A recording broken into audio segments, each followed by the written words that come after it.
It was a hectic finish to a day in Durban that saw 282 runs scored and a whopping 15 wickets fall as Australia claimed a dominant position in the series opener, but these were the moments that really mattered.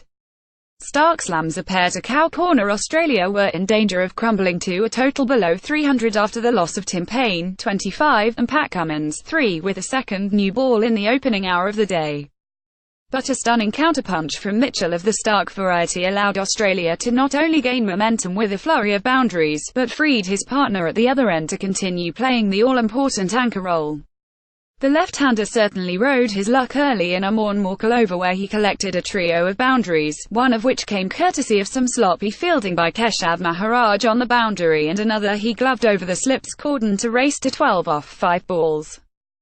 Starc dominated the partnership with Marsh, a stand worth 49 off 53 balls, with the paceman's quick-fire cameo of 35 off 25 coming to an end when Maharaj beat his outside edge and crashed into his stumps just prior to lunch. However, the damage had well and truly been done.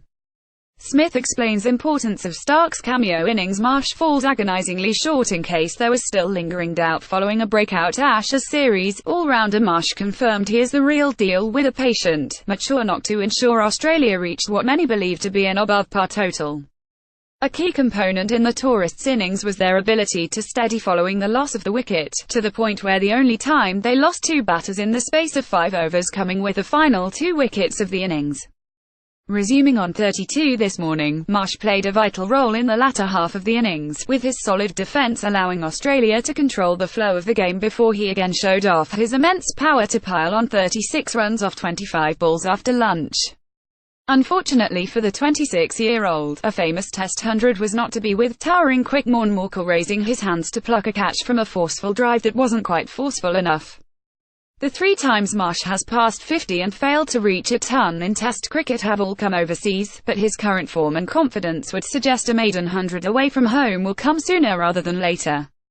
Heartbreakers. Marsh falls 4 short of Test ton number 3. Lyon rises above another Aussie champion after an unusually wayward start from Australia's new ball duo of Starc and Josh Hazlewood. Off-spinner Nathan Lyon was brought into the attack for the 8th over to see if he could cause the same problems as left-arm tweaker Maharaj in Australia's innings. It took just 2 balls for Lyon to continue his recent dominance against left-handers when he deceived opener Dean Elgar and dived to his right to add another sharp caught and bowled to his highlight reel. That dismissal brought batting supremo Keshav Maharaj to the crease, the man Lyon regards as one of the best players he has bowled to in Test cricket. But Maharaj lasted just 3 balls as Cameron Bancroft proved how important he is at short leg with a sharp catch in Lyon's double wicket maiden to start his spell. In doing so, the GOAT claimed his 292nd Test scalp and surpassed former quick Craig McDermott on the list of all-time Test wicket takers for Australia. He now sits in 6th spot with 300 wickets in sight. Most Test wickets for Australia: 708, Shane Warne 563, Glenn McGrath 355, Dennis Lillee 313, Mitchell Johnson 310, Brett Lee 293. Nathan Lyon. Flying Lyon strikes twice in his opening over Starc's second burst with Australia. Seeking early inroads, Starc struggled to find the early swing he enjoyed in the Wanderers' nets and out at Benoni in the team's sole tour match leading up to the series opener in a 4-over opening spell that conceded 19 runs. Lyon then bowled 10 overs straight from the southern end, including the crucial double strike, before Starc returned with almost immediate effect. Coming round the wicket with early signs of reverse swing, Starc found the edge of Faf du Plessis blade through to the waiting mitts of Tim Paine behind the stumps. The fired-up quick then set about working over South Africa's number 6 Theunis de Bruin, beating the outside edge with his first 2 deliveries. The Proteas all-rounder failed to score from his 5 balls against Starc, the 5th his delivery his last, as he edged the lethal left-armer to gloveman Paine. Sizzling Starc skittles Proteas with 5 FA changeable brings carnage following the departure of de Bruin. The home side looked to steady with dynamic wicket-keeper batsman Quinton de Kock joining the set. AB de Villiers late in the extended day's play. The pair safely negotiated close to 9 overs together and added 38 runs before the umpires called for the 4th umpire to bring out a replacement ball for the out-of-shape cherry that had been used for 42 overs.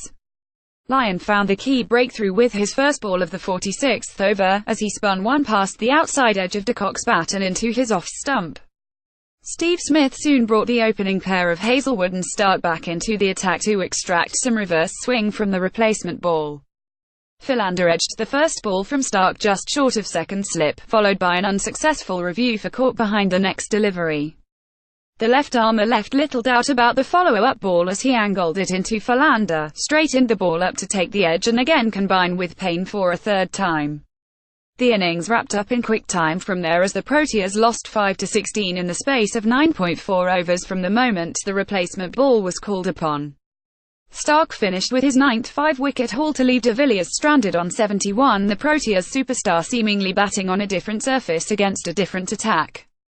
Qantas Tour of South Africa squad, FAF du Plessis, C. Hashim Amla, Temba Bavuma, Quinton de Kock, Theonis de Bruyn, A.B. de Villiers, Dean Elgar, Heinrich Klaassen, Keshav Maharaj, Aidan Markram, Morne Morkel, Wiaan Mulder, Lungi Ngidi, Vernon Philander, Kagiso Rabada.